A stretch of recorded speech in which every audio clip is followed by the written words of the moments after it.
Jadi konstitusi ini adalah Al-Quran palsu. Jadi orang meninggalkan Tuhan, mencampakkan Al-Quran, mencampakkan sunnah, mencampakkan ulil amri.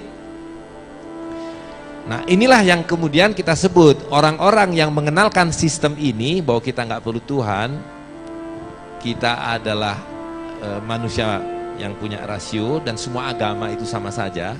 Karena itu agama harus disingkirkan dari kehidupan, kecuali kalau ke masjid atau ke gereja. Tapi dalam kehidupan sosial politik jangan pakai agama. Nah inilah yang disebut ajaran-ajaran Freemason.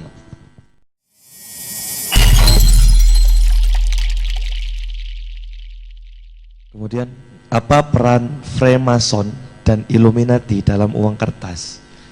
Aduh, Freemason dan Illuminati ya. Jadi begini, nah ini agak kita harus melihat dulu. Jadi gini, kehidupan yang normal itu adalah kehidupan yang sesuai dengan fitrah, ya. Dan itu berarti kehidupan yang mengikuti ketentuan dari Allah SWT, yang mengikuti rububiyah dari Allah SWT.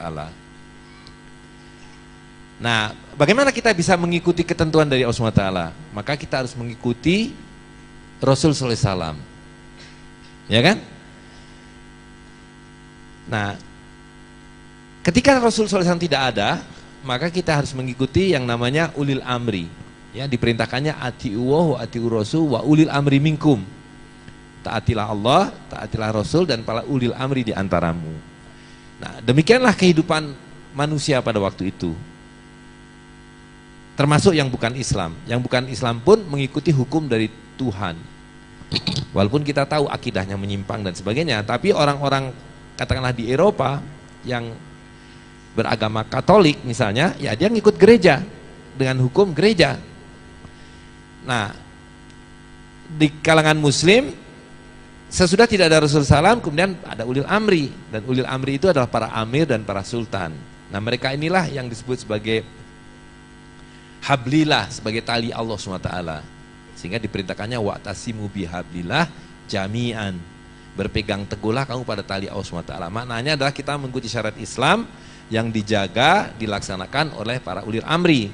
Seorang amir, seorang sultan yang tentu dalam menjalankan hukum itu dia akan punya mufti, punya qodi, punya naib, punya muhtasib dan seterusnya.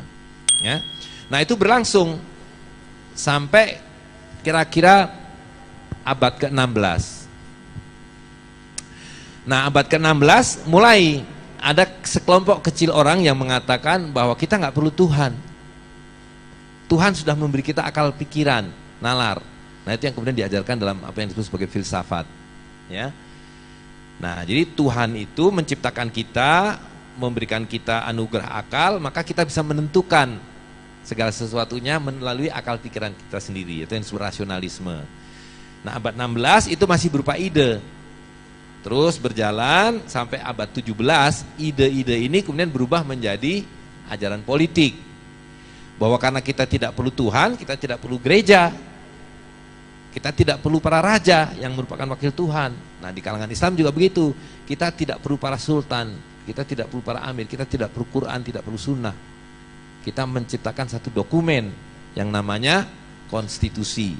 Nah, jadi konstitusi ini adalah Al-Quran palsu. Jadi orang meninggalkan Tuhan, mencampakkan Al-Quran, mencampakkan sunnah, mencampakkan ulil amri. Nah inilah yang kemudian kita sebut orang-orang yang mengenalkan sistem ini, bahwa kita nggak perlu Tuhan, kita adalah manusia yang punya rasio dan semua agama itu sama saja. Karena itu agama harus disingkirkan dari kehidupan, kecuali kalau ke masjid atau ke gereja. Tapi dalam kehidupan sosial politik jangan pakai agama. Nah inilah yang disebut ajaran-ajaran Freemason. Ya. Nah turunannya sampai ke tadi, bahwa karena kita tidak perlu Tuhan, kita tidak perlu Quran, tidak perlu sunnah, maka sistem politik berubah dari yang dipimpin oleh para raja dan sultan menjadi republik dengan sistem demokrasi pakai pemilu, dan sistem keuangan dan ekonominya juga berubah dari jual beli perdagangan yang halal menjadi sistem riba yang haram. Ya Allah SWT menyatakan wa halawahul bai wa harama riba. Sekarang dibalik, wa halawahul riba wa harama bai. Ya kan? Sehingga apa yang kita jalani hari ini adalah sistem yang diciptakan oleh para Freemason ini, Remason ini. Ya, nah, para Remason ini kemudian menciptakan satu sistem, dua pilarnya, menggantikan sistem yang lama yang tadinya berdasarkan pada hukum Allah SWT dipimpin oleh para sultan, sekarang diganti menjadi republik yang dipimpin oleh para boneka. Ya, jadi yang menciptakan sistem kehidupan modern ini dengan sistem politik republik dan demokrasi dan sistem ekonomi riba adalah para bankir, dengan dua peristiwa besar.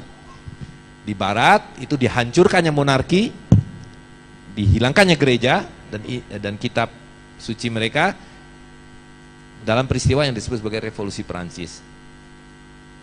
Nah, sesudah di barat selesai, revolusi Perancis selesai menghasilkan Republik Perancis, sekarang tinggal di kalangan Islam. Maka dihancurkanlah sistem Islam ini melalui cara yang sama, yaitu dihancurkannya Daulah Utsmani melalui apa yang disebut sebagai reformasi atau tanzimat. Sama, yaitu dihapuskannya para sultan, kemudian digantikannya perdagangan dengan riba, uang emas dan perak diganti dengan kertas dan seterusnya, ya. Nah, jadi ini memang hasil dari pengajaran para Remason tadi itu. Jadi hubungannya di situ.